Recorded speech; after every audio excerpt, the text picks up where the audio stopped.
Hi friends, welcome to the channel. In this video we are going to discuss about the bonding in CH4, C2H4 and C2H2, that is methane, ethene and ethine.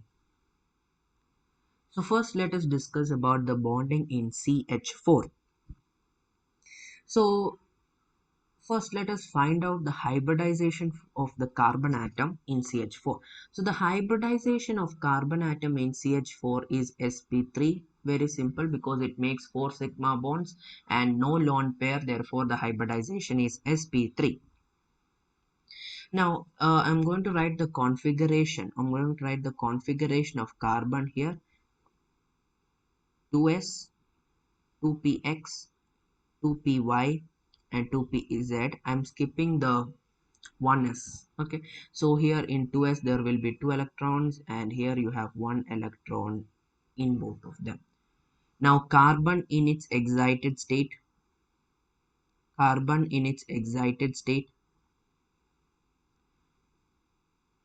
in 2s there will be 1 electron and in 2p there will be, in each of the three there will be 1 electron. Okay, now there will be mixing of atomic orbitals. Now the orbitals will mix together. The hybridization is sp3. So 1s and 3p will mix together and it forms 4 hybrid orbitals, and each of this hybrid orbital is sp3. Is sp3 hybridized orbitals, right? So sp3 hybridization, that means 1s and the 3p will mix and 4 sp3 hybrid orbitals are formed, which are of equal energy and they are identical, and each of them will have 1 electron in it, right? Right, now the hydrogen will overlap with each. The one hydrogen the 4 hydrogens will overlap with each and CH4 is formed. So let us draw the bonding in it. So I have a carbon here and this carbon is having 4 sp3 hybridized orbitals. It is having 4 sp3 hybridized orbitals. So this is one sp3 hybrid orbital, the second sp3 hybrid orbital, the third sp3 hybrid orbital and the four sp3 hybrid orbitals, and these four are identical to each other, right? And we have the hydrogen, the 1s of the 1s of hydrogen will overlap with the sp3 hybrid orbital. Similarly for the second hydrogen also, the 1s of the hydrogen will overlap with the sp3 hybrid orbital. Similarly in the third one also, and also in the fourth. Now, the overlapping between this is end-to-end overlapping, and therefore sigma bonds are formed. Therefore, sigma bonds are formed. This is how bonding happens in CH4. Now, next we are going to talk about C2H4. C2H4 is ethene, and C2H4 is ethene, and here you are having a double bond between two carbon atoms. So basically, this is how it looks. This is the condensed formula for ethene, CH2 double bond CH2, and therefore the hybridization of these carbon atom is sp2 hybridization. The hybridization of these carbon atoms are sp2. Okay, now as I did before, we are going to draw the configuration of carbon, and this is the configuration of carbon. I've skipped the 1s. Now carbon in excited state. Carbon in excited state. Okay, so this is carbon in its excited state. Okay, now there will be mixing of orbitals, right? A mixing of orbitals, and the hybridization is sp2. That means 1s orbital and 2p orbitals. So this is one of the s orbital, and two of the p orbitals will mix together, right? And here they mix together and it forms three sp2 hybrid orbitals. It forms three sp2 hybrid orbitals, and one of them will be unhybridized. So I'm taking this to be, considering this to be 2pz, and here 2pz is unhybridized.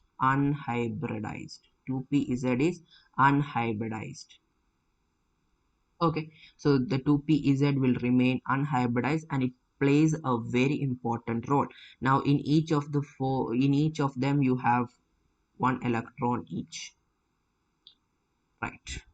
Similarly for the second carbon also, this I have drawn for the first carbon. Similarly for the second carbon will also have three sp2 hybrid orbitals and one unhybridized orbital Now let us draw the bonding. So I have two carbon atoms right here.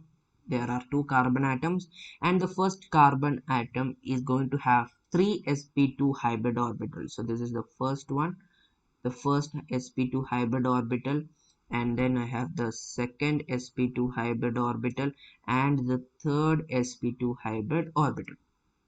Similarly, the second carbon will also have three sp2 hybrid orbitals, and one of them will be overlapping with the sp2 hybrid orbital of the first carbon, and here you have an end-to-end overlapping, so a sigma bond is formed. Then you have the other two also over here and over here. Right, now the hydrogen overlaps also. There is hydrogen also which overlaps over here. So you have the hydrogen's oneness overlapping with the sp2 hybrid orbital of the carbon, of both the carbons here. The four hydrogens are there. Now I have made only one sigma bond, but there is a double bond. That means one should be a pi bond. Now comes the importance of the unhybridized orbital. So each of this carbon is having an unhybridized p orbital, which I am drawing over here. Similarly, the second carbon is also going to have an unhybridized p orbital, which I will be drawing over here. Right. Now, these unhybridized p orbitals are going to overlap with each other, and the overlapping will be sideways overlapping, and these sideways overlapping results in the formation of a pi bond, and this is how a pi bond is formed. So the unhybridized p orbital is responsible for the formation of pi bond. And when you're talking about C2H4, these unhybridized p orbitals are perpendicular to this plane. So if you consider a plane,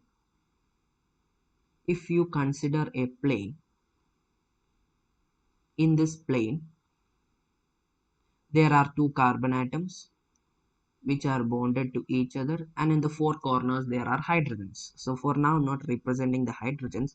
Now the unhybridized p orbital will be perpendicular to this plane. The unhybridized p orbital will be perpendicular to this plane. The unhybridized p orbital will be perpendicular to this plane, and they will overlap to form the pi. This is important.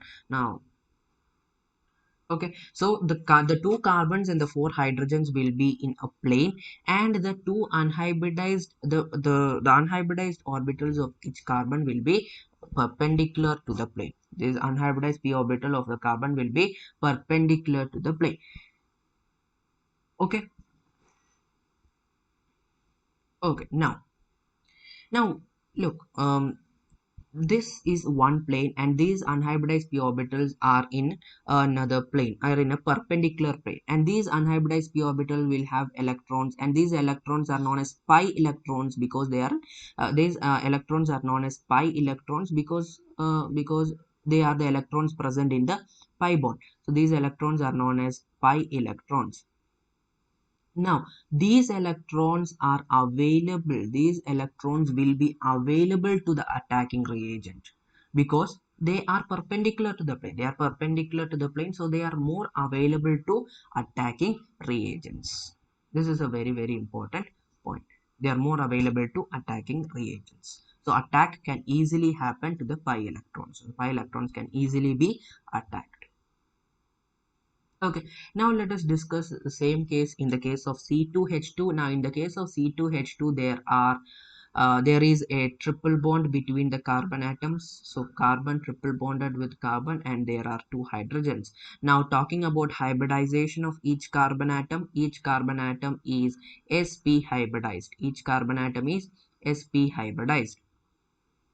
Now I'm going to draw the the box diagram for carbon atom. So this is 2s and the 2p. Now carbon in its excited state. Carbon in its excited state. So in each of them there will be electrons. Now listen carefully. Here the hybridization is sp.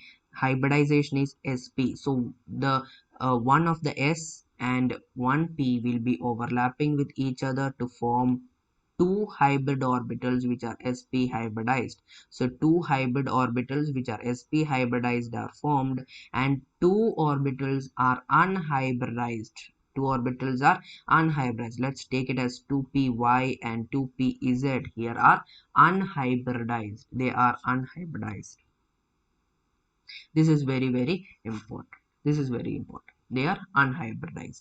Now these again play a major role in forming the pi bonds like we did in the case of ethene.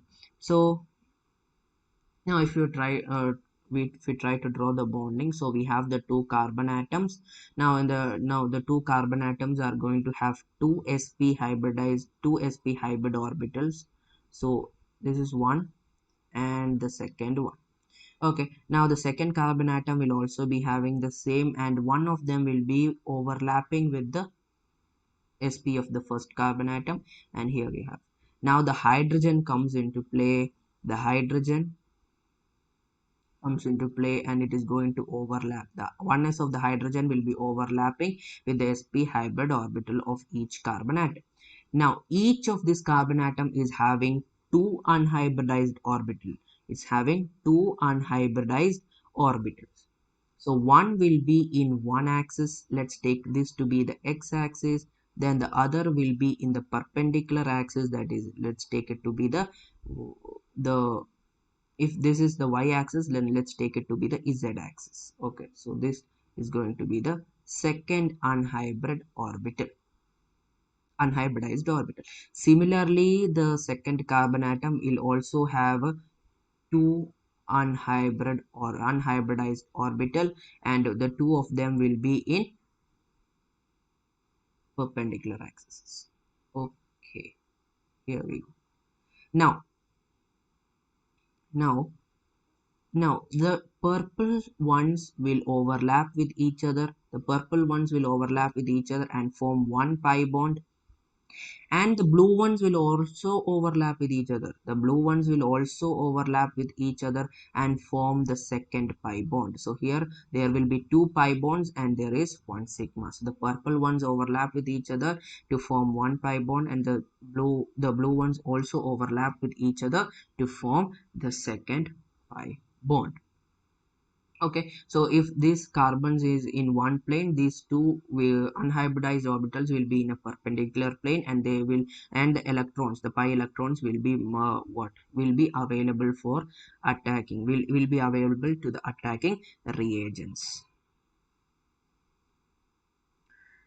Okay, now from this we understand one point. I explained that if the carbons are in one plane, the unhybridized p orbitals will be in another plane, will be in a perpendicular plane, and those electrons will be available to the attacking reagents. From this we can understand one point, one important point can be understood from this. That is, in molecules or in compounds containing pi bonds, so you can say in molecules containing pi bonds, in molecules containing pi bonds, in molecules containing multiple bonds, sorry, in molecules containing multiple bonds, in molecules containing multiple bonds, the most reactive site is the pi bond. So pi bonds in molecules containing multiple bonds, pi bonds are the most reactive sites, are the most reactive sites. Now the reason is very clear. That is, a reason is that they are in a different plane, in a perpendicular plane, and those electrons are easily available to the attacking reagents. So that's all for this class. If you like the video, you please like, share and subscribe to the channel. Thank you.